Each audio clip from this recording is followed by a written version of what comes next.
Good morning बच्चों। मैं राष्ट्रीय स्वामी सहायक आचार्य राजकीय महाविद्यालय श्री डूंगरगढ़ आप सबका स्वागत करती हूँ। बच्चों, आज हम BA तृतीय वर्ष की पुस्तक विश्व की प्रमुख अंतर्राष्ट्रीय संस्थाओं के संदर्भ में संयुक्त राष्ट्र संघ के बारे में पढ़ेंगे। संयुक्त राष्ट्र संघ के इससे पहले का जो हमने वीडियो पढ़ा दिया था उसमें हमने संयुक्त राष्ट्र संघ की स्थापना के प्रमुख चरण, उसके प्रमुख उद्देश्य, उसके चार्टर में जो लिखे गए हैं उन उद्देश्यों के बारे में और उसके जो 6 अंग हैं संयुक्त राष्ट्र संघ, उनका एक सामान्य परिचय हमने लिया था। आज हम संयुक्त राष्ट्र संघ के अंगों के बारे में विस्तार से अध्ययन करेंगे और उनमें महासभा और सुरक्षा परिषद का अध्ययन आज हम कर रहे हैं। सबसे पहले हम संयुक्त राष्ट्र संघ का जो सबसे महत्वपूर्ण संगठन है महासभा, उसके बारे में अध्ययन करते हैं। महासभा को विश्व की संसद कहा जाता है क्योंकि इसके तहत विश्व के जितने भी 193 जो सदस्य हैं सुरक्षा परिषद के 193 सदस्य, वो इसके सदस्य हैं महासभा के और एक संसद के रूप में वो मिलकर वहाँ पर कार्य करते हैं। तो इसे विश्व की संसद कहा जाता है महासभा को। और संयुक्त राष्ट्र की महासभा में प्रत्येक राष्ट्र के 5 प्रतिनिधि भेजे जाते हैं, लेकिन उनको वोट देने का उनका जो वोट है वो एक ही माना जाता है। यानी कि प्रत्येक राष्ट्र है जो 193 सदस्य हैं संयुक्त राष्ट्र संघ के, उन हर 193 सदस्य के 5 प्रतिनिधि इसमें शामिल होते हैं इस महासभा में, लेकिन 5 सदस्य जो वोट होता है उसकी गिनती एक के रूप में मानी जाती है। महासभा का अधिवेशन प्रत्येक वर्ष सितंबर माह के तीसरे मंगलवार से शुरू होता है। इसी अधिवेशन में महासभा महत्वपूर्ण निर्णय लेती है, यानी कि इसके अधिवेशन की जो तिथि है वो एक निश्चित तिथि पर होता है। कब? प्रत्येक वर्ष सितंबर माह के तीसरे मंगलवार में शुरू होता है और ये अधिवेशन प्रत्येक वर्ष होता है और ये महत्वपूर्ण निर्णय लेती है और इसमें विश्व के प्रमुख जो राष्ट्राध्यक्ष हैं वो इसमें शामिल होते हैं। महासभा का अधिवेशन चूँकि प्रत्येक माह सितंबर में होता है और महासभा का कार्य संचालन विभिन्न समितियों के माध्यम से होता है और ये समितियां गठित की जाती है महासभा के लिए द्वारा, जैसे सामाजिक समिति, आर्थिक समिति, तकनीक समिति इत्यादि। लेकिन जो इनमें सबसे महत्वपूर्ण समिति है वो कानून समिति मानी जाती है, जो शांति संबंधी कार्यों पर विचार करती है। तो महासभा अपना कार्य, चूँकि 193 सदस्य हैं, तो ये सदस्यों से जो भी कार्य हैं वो उनकी समितियों के माध्यम से किए जाते हैं और ये सारी अलग अलग समितियां गठित की जाती है महासभा के द्वारा। और इन समितियों में सबसे महत्वपूर्ण समिति मानी जाती है वो कानून समिति है और यह शांति संबंधी महत्वपूर्ण कार्यों पर विचार करती है। महासभा को 3 नवंबर 1950 में महासभा में शांति के लिए प्रस्ताव पारित किया गया। उसके माध्यम से महासभा को सामूहिक सुरक्षा की शक्ति प्रदान की गई, अर्थात महासभा को सेना भेजने का अधिकार प्रदान किया गया। कब? 3 नवंबर 1950 को महासभा में शांति के लिए एकता प्रस्ताव पारित किया गया और इसके माध्यम से महासभा को सामूहिक सुरक्षा की शक्ति दी गई। अर्थात यदि कहीं कोई विशेष परिस्थिति है, कहीं पर युद्ध की स्थिति है, तो उस स्थिति में सुरक्षा परिषद में उस संबंध में कोई विशेष निर्णय नहीं लिया गया है और युद्ध की स्थिति या अशांति की स्थिति उस क्षेत्र में कायम है, तो उस स्थिति में सुरक्षा परिषद से हटकर महासभा को एक शक्ति है कि वो उस क्षेत्र में शांति सुरक्षा के लिए अपनी सेना भेज सकती है। महासभा ने इस शक्ति का प्रयोग सर्वप्रथम 1950 में उत्तर कोरिया के विरुद्ध सेना भेजकर किया था। जो शक्ति दी गई है महासभा को 3 नवंबर 1950 के माध्यम से कि वो सामूहिक सुरक्षा की शक्ति का प्रयोग करते अपनी सेना भेज सकती है सुरक्षा परिषद की अनुमति के बिना भी। तो ये शक्ति जो है इसका प्रयोग महासभा ने सर्वप्रथम 1950 में उत्तर कोरिया के विरुद्ध सेना भेजकर किया था। शांति के लिए एकता प्रस्ताव एचिशन आयोग की सिफारिश पर लाया गया था और ये जो 3 नवंबर 1950 को महासभा को जो अधिकार दिया गया है शांति के लिए एकता का अधिकार, जहाँ वो सेना भेजता है, तो ये अधिकार किस समिति के या किस आयोग की सिफारिश पर दिया गया है? वो एचिशन आयोग की। बहुत महत्वपूर्ण है कि एचिशन आयोग की सिफारिश पर ही महासभा को शांति के लिए एकता प्रस्ताव जो है वो पारित हुआ और इसको महासभा को ये शक्ति सौंपी गई सेना भेजने की। महासभा के बारे में विभिन्न विद्वानों ने अपने अलग अलग विचार रखे हैं। उनके बारे में देखें तो सुमा ने इसे नगर सभा कहा है। सुमा जो कि एक राजनीतिक विचारक है, उन्होंने महासभा को क्या कहा है? एक नगर सभा का है।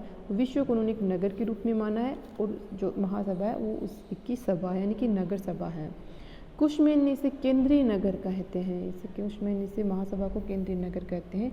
वहीं वाइनेंजलबर्ग ने इसे विश्व की लघु संसद का है, क्योंकि विश्व संपूर्ण जो 193 सदस्य हैं वो इसमें आते हैं और कार्य करते हैं सभी सदस्य देश, तो इसे विश्व की एक लघु संसद के रूप में बर्ग ने इसे कहा है। आईफिल बर्गर ने इसे विश्व का उन्मुक्त वातावरण बताया है, क्योंकि इसमें कोई भी जो देश चाहे वो छोटा हो, चाहे कितना ही छोटा हो, चाहे कितना ही बड़ा देश हो, वो अपने आकर यहाँ पर अपने विचार रख सकता है, अपनी बात को कह सकता है और उस बात को बनाने की कोशिश कर सकता है। तो इसे उन्मुक्त वातावरण वाइफिल बर्गर ने कहा है। लेकिन हम देखते हैं कि महासभा में जो है, कभी कभी इसमें महासभा में सुधार की बात भी की जाती है कि महासभा इतना शक्तिशाली संगठन के रूप में कार्य नहीं कर पा रहा है, तो इसमें कुछ यथासंभव सुधार किए जाएं। तो इसके सुझाव दिए जाते हैं महासभा में सुधार के लिए, तो उसमें यह सुझाव सबसे प्रमुख है कि महासभा को वैश्विक संस्था बनाया जाए। वैश्विक संस्था यानी कि सभी विश्व के जो सभी सदस्य हैं, देश हैं, उनको बराबर का अधिकार दिया जाए, इसमें वैश्विक संस्था बनाई जाए। सुरक्षा परिषद को महासभा के प्रति उत्तरदायी बनाया जाए, और ये बहुत महत्वपूर्ण है, क्योंकि सुरक्षा परिषद संयुक्त राष्ट्र संघ की सबसे शक्तिशाली अंग माना जाता है, जिसमें 10 सदस्य हैं। तो महासभा के जो 193 सदस्य हैं उनके बजाय सुरक्षा परिषद अधिक शक्तिशाली है वर्तमान समय में। तो समय समय पर यह सुझाव दिया जाता है कि सुरक्षा परिषद को महासभा के प्रति उत्तरदायी बनाया जाना चाहिए। और संयुक्त राष्ट्र की जो महत्वपूर्ण अन्य संस्थाएं हैं उनको महासभा के अधीन लाया जाए। जो संयुक्त राष्ट्र की महत्वपूर्ण संस्थाएं हैं उनको संयुक्त राष्ट्र जो महासभा है उसके प्रति उत्तरदायी बनाया जाए और उसके लिए अधीन लाया जाए।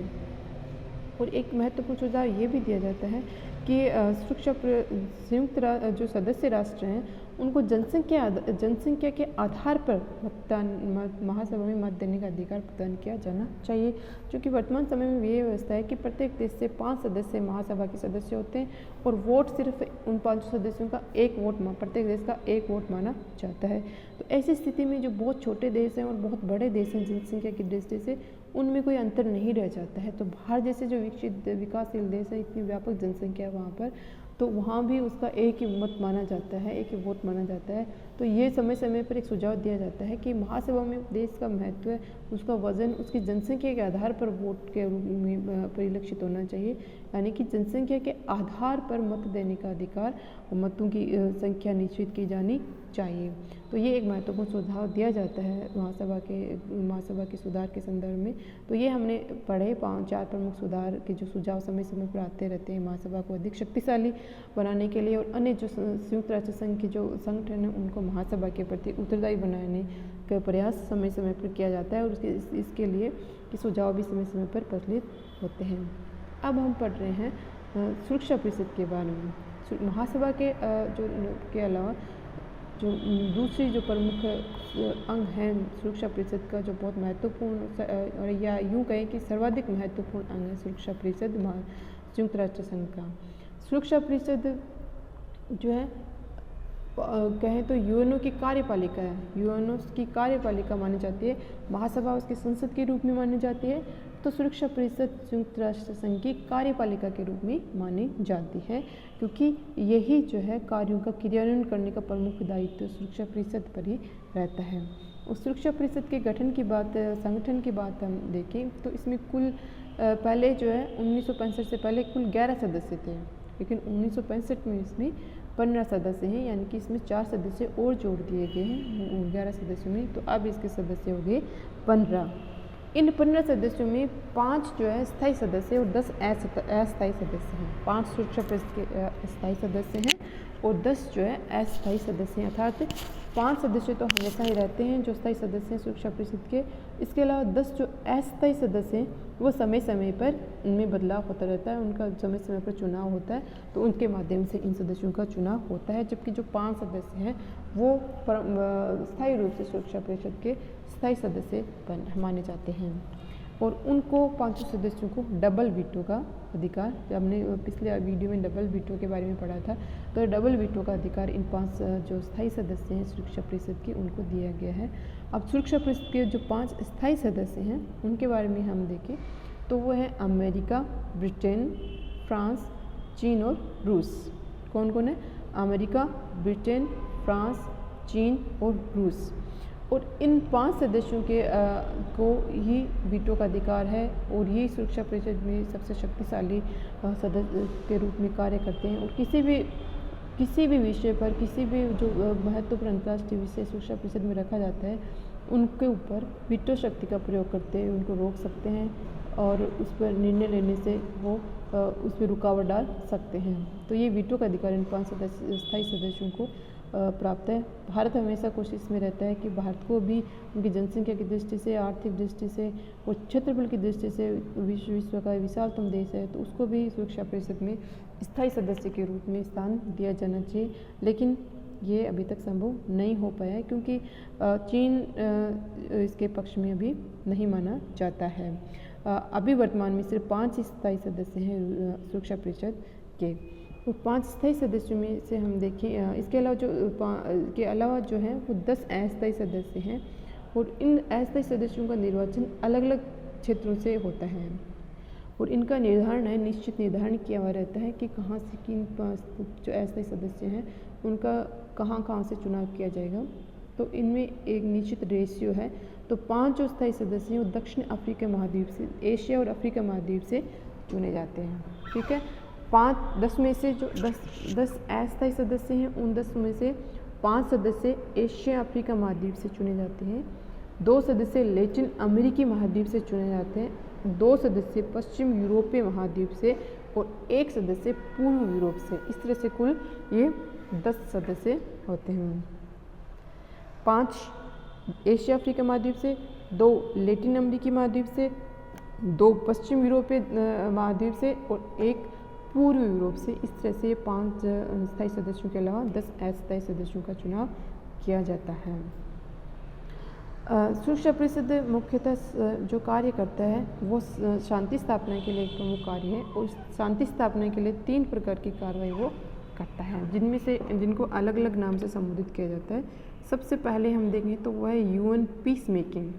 तो यूएन पीस मेकिंग में सुरक्षा परिषद युद्ध निवारण के लिए शांति सेना भेजता है। सुरक्षा परिषद युद्ध निवारण के जब शांति सेना भेजता है, किसी देश में युद्ध, 2 देशों के बीच में युद्ध हो रहा है और उस युद्ध को रोकने की कोशिश की जाती है, तो उस युद्ध रोकने के लिए जो सेना भेजी जाती है उस सेना को कहते हैं यूएन पीस मेकिंग। दूसरी है यूएन पीस कीपिंग।